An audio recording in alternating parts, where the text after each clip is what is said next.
So, what were those high performing items? We sorted everything into categories and we asked like nearly $30 million, where did that come from?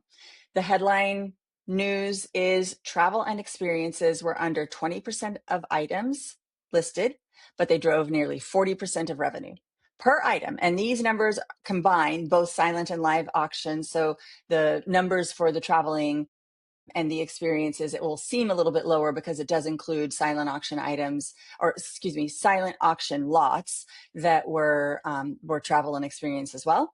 A travel or a getaway package averaged about $834. An experience, which was like, a dinner, a wine tasting, a whiskey tasting, a VIP night, sports or entertainment tickets, those averaged $459. Now, compare the filler items. Gift cards averaged $101. Wine and food baskets, $194. Jewelry, $276. Art, $259. So our lowest one, gift cards. A single travel package does the work of 8 gift cards. And let me ask you, which one took more of your effort, your team's work and time to source? You did 8 times the logistics for the same exact amount of money. And if we look at the top, like the actual top items from this spring, the number one item was an elite I'm reading this for you, an elite private dining experience. It sold for $200,000. Then we had the ultimate London music experience that went for $110,000. A private Tuscany villa escape, $100,000. An Augusta golf and masters experience, $75,000. A private island escape in Belize, $70,000. You're hearing the trend. So I also want to pay attention to what's not on that list. No artwork. Those were our top sellers. No jewelry. Nothing that is a physical item at all.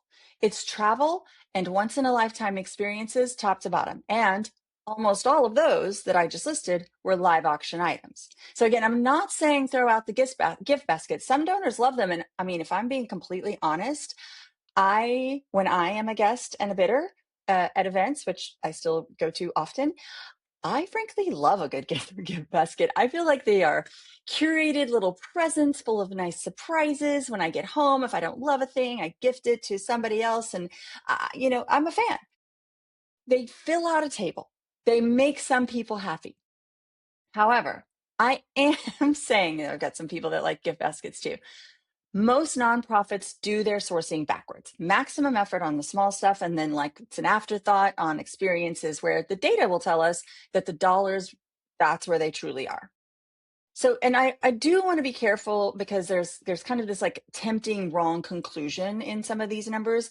When we look at like overall auction size and the per item numbers, it favors small, like a small auction, when organizations with fewer than 25 items earned about $1,380 per item, while, on the other hand, organizations with 100 to 200 items earned about $750 per item, which is roughly half as much per item. So you could, like, at first glance, look at that and think, great, list fewer items, done.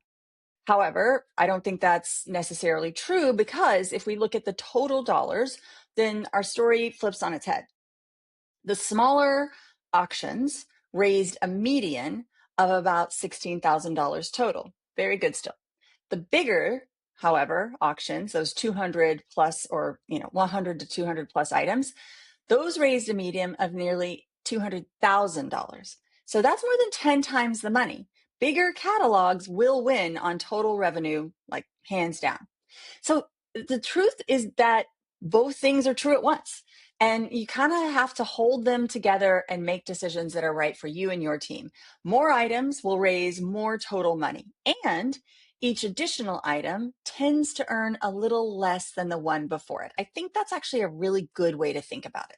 So I don't really want to say that the lesson is list fewer items. I don't think it's that cut and dried or black and white. The lesson is, don't pad your auction with marginal or crappy stuff. Don't add weak filler just to make the table look full, because that filler drags down your per item average. And it can also pull a bidder's eye off of an item that they would have really worked for. So I think that the move is to add more strong items. Keep sourcing, but keep sourcing the quality. There is a sweet spot in there that we're all looking for. It's decently elusive. We're all going to get it right some years and not others. Grow your auction. The overarching piece of advice here, though, grow your auction with things that people actually want, not with a fourth gift basket. Like, don't have a specific number in mind, have quality in mind. Scale and curation are not mutually exclusive, nor are they enemies. Are padding and those kind of like fluff, just because we needed to, just because they gave it to us, those items are the enemy.